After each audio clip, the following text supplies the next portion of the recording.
Hello, everyone. I am Stella Kasdagli. I am from Greece and I am quarantined here in Athens for the foreseeable future. I hope everyone is doing fine, and I'm so glad to be here in this virtual Women in Marketing Summit.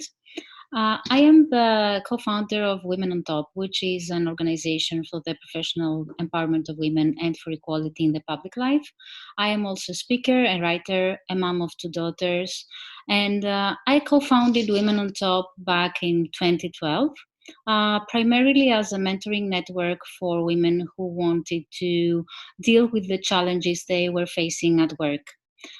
So Women on Top started out as a mentoring network, and then we also started holding some professional development workshops for women who wanted to develop their skills in the digital field, in soft skills, entrepreneurial skills, etc. So we started off as an organization focused on the individual empowerment of women. And as we were going along, what we were trying to do was to equip women with all the tools and the knowledge they needed to navigate their workplace and make the most of their talents and their ambitions. But what we started realizing was that the problems we were facing as co-founders, it's three of us, me, Penelope, and Galini, nowadays. So the problems we were facing and the problems our members were also facing were not symptomatic, were not incidental. They were problems that millions of women all over the world were facing, and they were really systemic problems.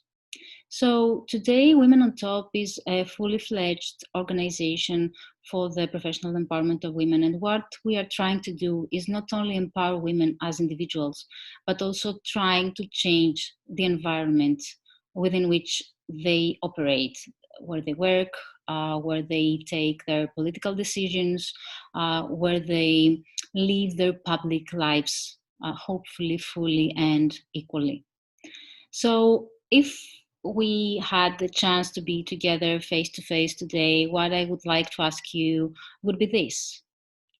What is, in your opinion, more important for our development, our professional or personal development? Is it our own efforts, our own personality, character, strengths, and weaknesses, or is it society around us? And for as many years, I have been asking this question to audiences all over Greece and abroad.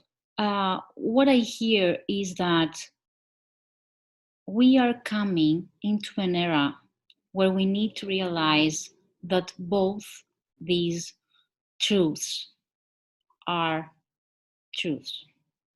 And we need to be able to hold these truths at the same time. I first came across this question a few years ago, 2 or 3 years ago, when I traveled to Rhodos, which is a Greek island, with my family. And we were at the beach. I don't know if you've been there. And this is a double beach, very windy. A lot of surfers go there. It's called Personisi. And in between the two sides of the beach, there is this hill, a small hill. You can't see what's on the hill before you climb on it, but when you climb there, what you can see is hundreds of small stone towers, domes. If you have seen Vaiana, you know what I mean. It's the small stone dome that the chiefs of the tribe were building one by putting stones one above the other. And when we got there and saw the hundreds of stone domes there, my elder daughter asked, "Oh, mommy, who built all this?"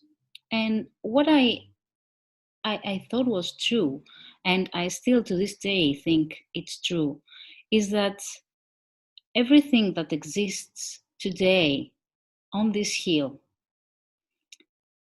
would have never existed, be it for one person who climbed one day up on the hill and decided for their own personal reasons, to build one stone dome. So they did that, they built a stone dome. And afterwards, everyone who comes up the hill and climbs up on the hill, they feel this urge that we also felt to build other domes. And during the years, by following this one person's example, we managed to change a whole landscape. And you may now say that, well, this is not important. Who cares what this landscape is like? Who cares about the hundreds of stone domes? But this simple truth that one person is enough to start making a change is not true only for stone domes and for small hills in Greek beaches. It's true for our whole lives. So then the question became, if we know that we grow up within a society that creates so many systemical problems for us as women, or as Black people, or as migrants, or as poor people, do we have any kind of agency? Can we as individuals become agents of change from wherever we are in our lives, from whatever place we find ourselves in the moment? And what came up when this question started bugging me was the story of the Working Mother magazine. I don't know if you have heard of it. I say that all the time. So, Working Mother is a US magazine. And obviously, it's a magazine containing features and stories and all kinds of content that's interesting to working mothers. Apart from the magazine, what they do is that they hold an annual award for workplaces who are friendly to working mothers.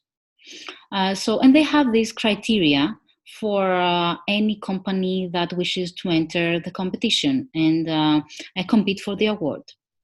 So a few years ago, a junior reporter who had just started working there fell pregnant. And while she was researching her options, because as you may already know, in the US there is no firm policy, a federal policy about parental leave. So any state and any company can offer what they wish to the pregnant mothers and expecting fathers working for them. So while the junior reporter was researching her options, what she discovered was that the parental leave policy of the magazine was so bad that if the magazine tried to compete with other companies in their own awards, they couldn't even get to the first phase of evaluation of the competition. It was so bad. So what did she do? She could have fought for herself. She could have negotiated for her own parental leave with her boss. And she could have stricken a deal. Or she could have protested and gather other women in their workplace and try to create a movement. But what she did instead was that she created a list. She created a list with all the reasons that she thought the magazine needed to change its parental leave policy. And she presented the list with her arguments to her boss and said, well, this is what I believe. And her boss said, let me take a look at it and I will get back to you. And she didn't. So the reporter came very close to her due date. She stopped working. She went at home. She gave birth. And everybody was asking, when are you going back to work? And she didn't know. Because if the policy of the company wouldn't change, then she would have to go back within 15 days of her giving birth. And so 4 or 5 days before she was due to go back to the office, she received an email saying that Working Mother magazine had decided to change its whole parental leave policy for all employees in the company, mainly due to the fact that she had decided to be bold and take that first step. This was very educating for me.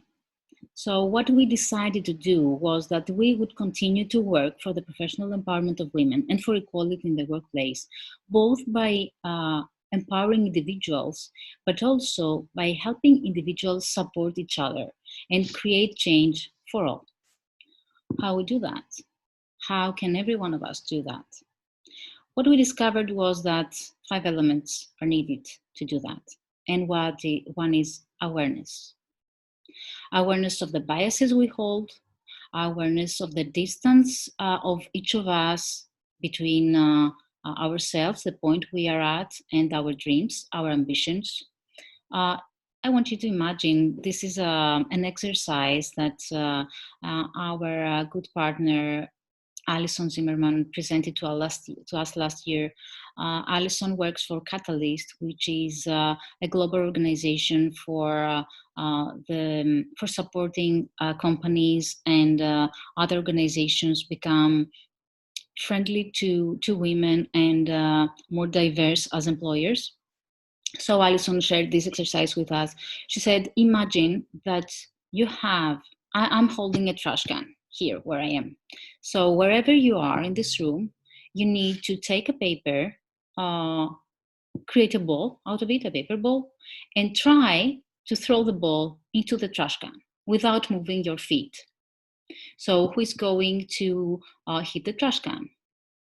People who are standing at the front or people who are really close to the trash can are the ones who are going to reach it.